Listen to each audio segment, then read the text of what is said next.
So at the top level, I'm currently working on a software company with my friend. I graduated 2 years ago in computer engineering, and I have moved out to California about 4 months ago to work on this company with him full time.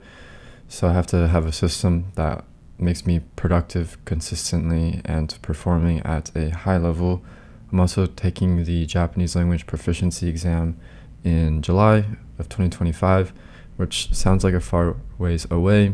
For a language like that, it's coming up kind of quickly. Both Eric and I have a marathon coming up. He's racing in December while I'm racing in January. I'm currently living out of a van for reasons that I'll explain on my jvscholz channel coming up. I've been working on my acting skills a lot. If you guys didn't know, I was in a movie. So yeah, I want to act a lot more once that comes out. So I'm saving up to buy a farm in Wyoming or South Dakota. And yeah, I just want a humble, modest life. But until then, I kind of have to live this high octane, constant performance lifestyle. So I need a productivity system that's flexible and reliable and works in all these areas that mean a lot to me. So yeah. So that's the day to day or whatever. And I think macroscopically, what I'm really trying to do is be fulfilled in like pretty much every area of my life. Like I want to be spiritually fulfilled, like mentally fulfilled, physically fulfilled. And I need a system that promotes like my ability to thrive in each of those areas. And of course, everyone's different, so just use me as an example and not as an instruction manual. If you have anything to add, for sure, let me know. I'm always trying to improve and like take criticism. So yeah, if that sounds good to you, let's get right into the video. I'm really glad to announce that Zen Planner 2025 is now out. I've collected so much feedback from the 2024 group. Thank you guys so much for helping me out. 2025 one is way better, and yeah, I'm like way happier with it, and it feels like a finished product. And yeah, so now we have hyperlinking, and we have better questions, a better layout. It looks better, and I also included a cheat sheet at the end with notes from every single relevant book that you might want to hear about. So yeah, it's currently on sale for Black Friday. The link's in the description. Thanks. So I wanted to show you guys what I do every day because I don't really do that much, and it should be fairly quick, and I think it'll help you have a better understanding of how everything works together. So my van has been unexpectedly in the shop for the past week, so I've just been sleeping at the office. I'm kind of weird in that I either wake up extremely early or extremely, like, I'm completely nocturnal. For some reason, I've never had like a normal sleep schedule, but yeah. So I've been doing this thing called 750 words. It's like a journal that you start in the morning and you just fill out 750 words where it's a brain dump and it's flow of conscience. Like I said, I've been living in a van, and being able to do this in my van on like my laptop without having to write is really clutch because I don't have a desk. I'm pretty sure technically you're supposed to do it in a journal, but yeah, this is called 750 words. So once Eric gets here, we're going to go ahead and start our first work session of the day. This is the most focused time for us, so this is when the highest leverage things get done. I get a lot of questions about what I listen to while I work, and the answer is usually nothing. I just listen to static, and I have headphones in for Pavlovian reasons. Either that or I'm using noise cancelling earbuds and just having them on, but without anything playing.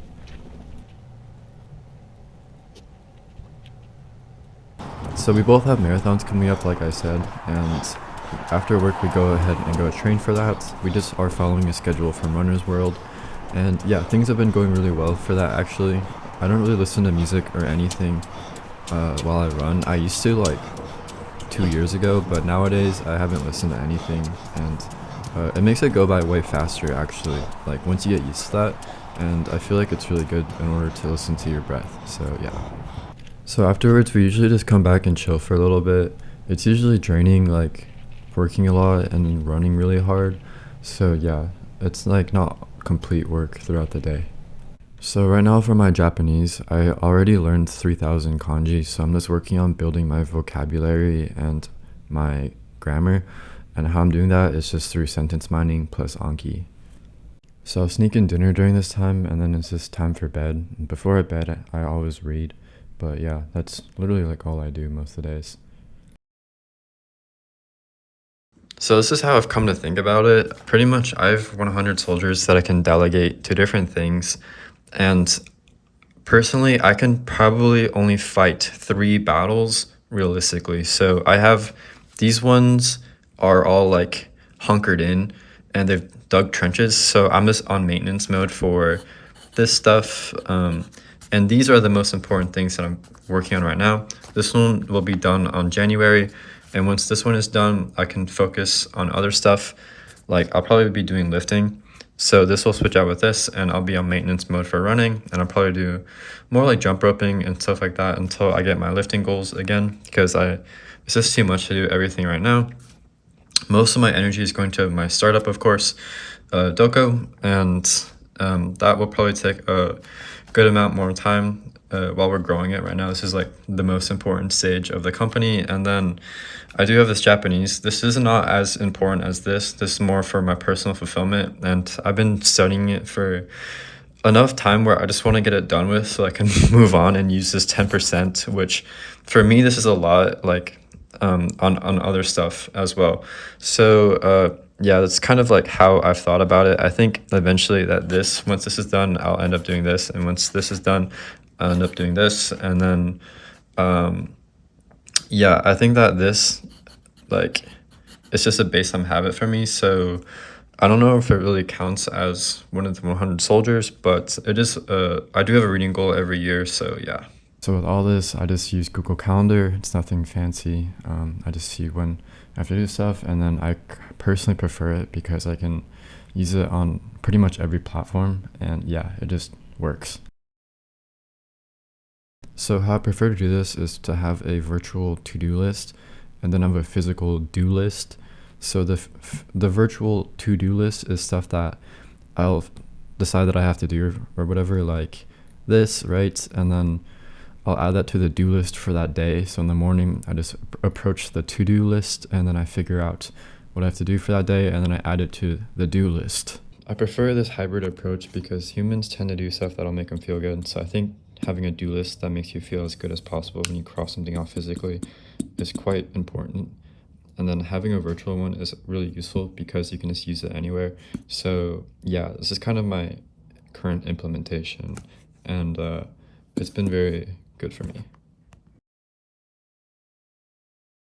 So similar to my to-do and do list system, I've found that I really prefer a hybrid system for like getting my stuff done.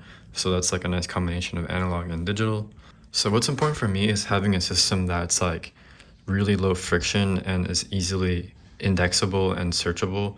And yeah, ideally like we're able to create connections and reflect and just have a way to think back on stuff and remind ourselves of stuff that has happened in the past. So for different things, I prefer taking a different approach. I operate in several different domains, like I said at the start. So with like Japanese or acting, for example, I tend to use like my e-ink or like my content consumption devices a lot more, whereas something like coding or like any more like abstract skills, like it's mainly digital. So when I was in university, I did a lot more like PDF markups and like reading and annotating slides. So I still do PDFs on here, but like nowadays that's not really something that I do as much. Like when I was doing Genki, like the Genki series, this is what I did it on. And it's like a really nice system where it's like you can mark it up right here, and I have it set up so that this will just automatically sync to this. And if you want to see how that whole interaction works, you should just check out my 2022 video. I also do like having this to like fill out documents and stuff. Like being able to write on something is quite useful actually. For me, it makes sense to do an analog habit system. So for right here, I just have like what I did that day, like a highlight of that day. And then for here, it's like the habit tracking. And for me, it makes sense for a few reasons. So for one, humans do stuff that they think will make them feel good. And for me, at least, crossing stuff off physically makes me feel good. So that's one reason. Two, it's really easy to go overboard with the number of things that you're tracking when it's a digital system. So this physically limits the number of crap you have to do in a month. I also prefer to have something that I can look back on, and it kind of gives me more momentum when I'm physically crossing stuff off and I can see the progress over time. And also, I lost my 700-day Anki streak, and I think that the count where it's like 700 was quite bad, because it makes sense to just have a heat map. Like I didn't study Japanese for a year after I lost that streak, and it was super depressing. So yeah, that's like something that I'm trying to avoid now. This is sort of the meat and potatoes of the whole system. This is Doom Emacs. Doom Emacs is a variation of regular Emacs, and it has Vim binds, and it also has a bunch of add-ons. So I mainly use this thing called org mode in Doom Emacs. Org mode is like another aspect of Emacs. And then I also use this thing called org-arome, which is like an extension of org mode. So it's like 2 layers up. And yeah, it's very similar to Obsidian, if you guys know what that is, where it's like a second brain type of system.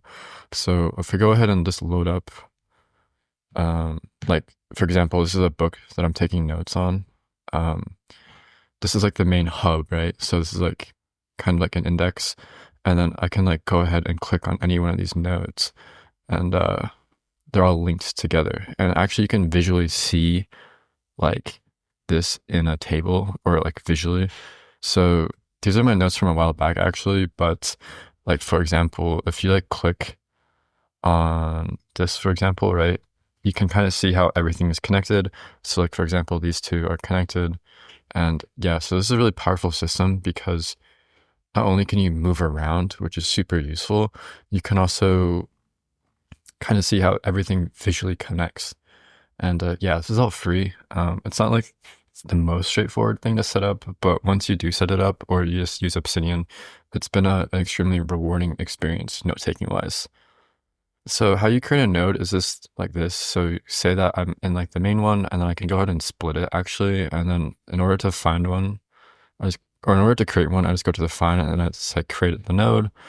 Let's just say it's that, and then I can just go Control C, you can just see, and then it goes over here, and then this is like the top heading, and this is like all the subheadings or whatever, right?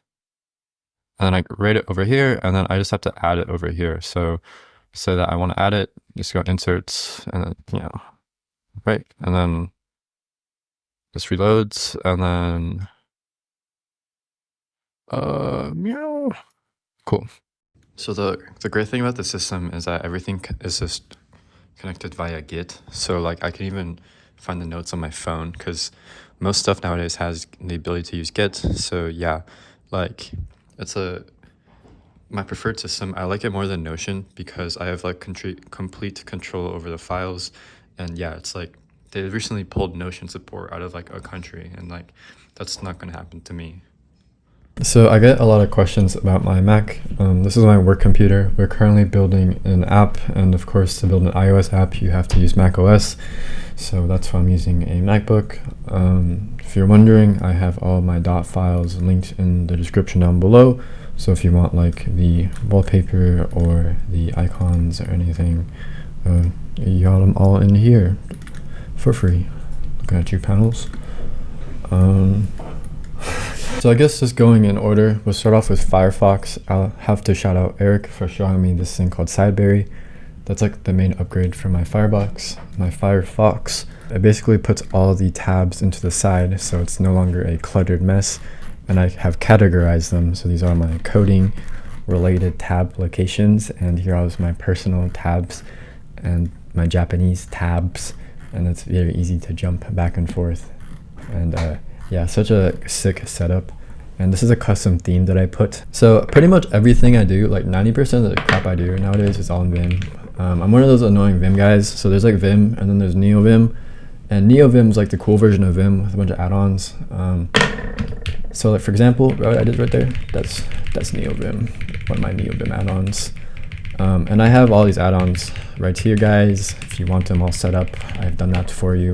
Just have to copy and paste them in, and it's awesome. So you can like show all the files, you can grep the files, you can rip grep the files. So I'm like, ooh, what file had test in it? Oh, right here it says test, and then test. The great thing about Vim, guys, is that you do not have to use your mouse like ever, and it's like way more fast. To be honest, for me, it's super hard to watch a programmer not use Vim because I'm like super elitist. So when I see them like using their mouse, I kind of throw up a little. Yeah, so I highly recommend it. So I'm currently using Grovebox as my theme. I think it's the best on the eyes. It looks so nice. Very cozy for me, very nostalgic. I like it quite a bit. In Vim or in Kitty, I mainly use that with Termux. So if you use Termux, you can split the terminals very easily. On my personal laptop, I'm more of a window manager type of guy. So I don't really use Tmux on that, but on my Macintoshes where it's not a window manager, I've tried to buy it, I did not like it. That pretty much allows you to jump and forth between terminals without having to use a mouse very easily.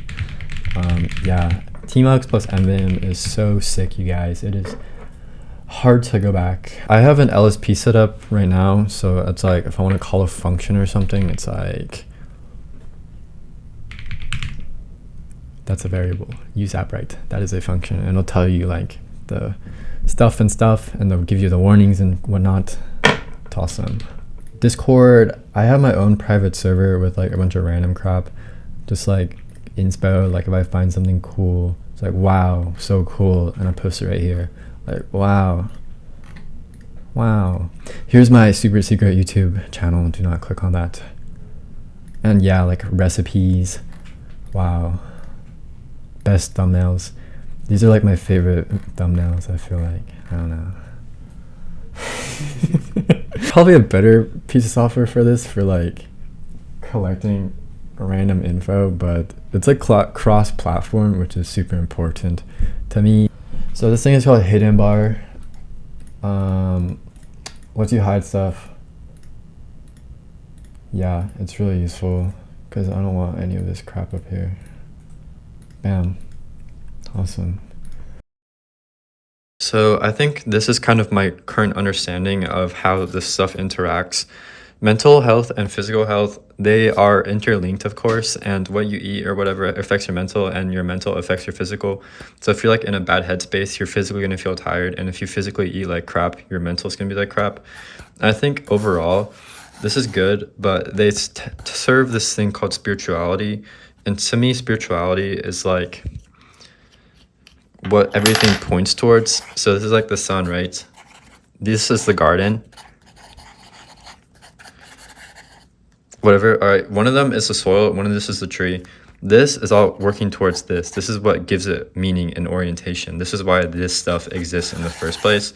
And this is a pretty big question. I'm not going to answer for it to you, but for me, like figuring this out like gave meaning in times where there was not anything to look forward to. So when I say spirituality, I don't necessarily mean religion. I mean like being connected to a greater purpose.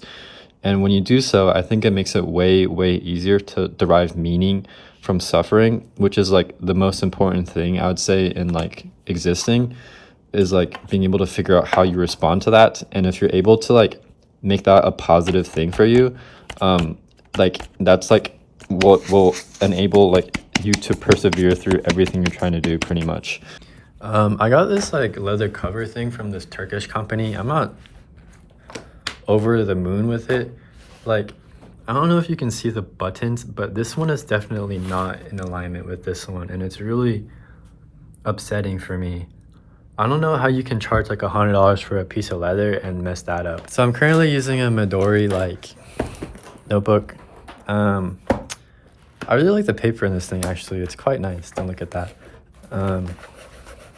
Yeah, this is my notebook for 2025. I've just been experimenting with a lot of crap in this one. I actually bought it by accident like a little bit ago. So yeah, this is the kind of the setup for right now. These are the writing utensils I usually bring with me. Rotring 600. This has an upgraded cartridge. This has a EasyFlow 9000. This thing is definitely like running out of ink soon. I don't know why that just wrote so well just now, actually. And yeah, like the spring in here fell out like several years ago, so it doesn't really work like as it's supposed to anymore. But at least it still writes. Maybe I'll try to look into like a replacement spring at some point. So usually in this notebook, I'll actually like leave a fountain pen right here. But I kind of have this cool dream or vision where like I want to give this to people that I meet in new places and have them write in it. And then I feel like I cannot give a fountain pen to someone off the street. So hence like a normal pen and a pencil, pretty much. I checked, I've had this pencil since February 2015. So it's almost 10 years old now, which is crazy. This pencil has been literally everywhere with me. So yeah, go to mechanical pencil, that's for sure. So I'm currently dailying the Rotring 600 fountain pen. This is a vintage fountain pen. This one specifically is like the third or fourth generation one with these little buttons that prevent the cap from becoming loose over time. This one has a medium tip. Yes, medium tip. It rides like a nail, say that.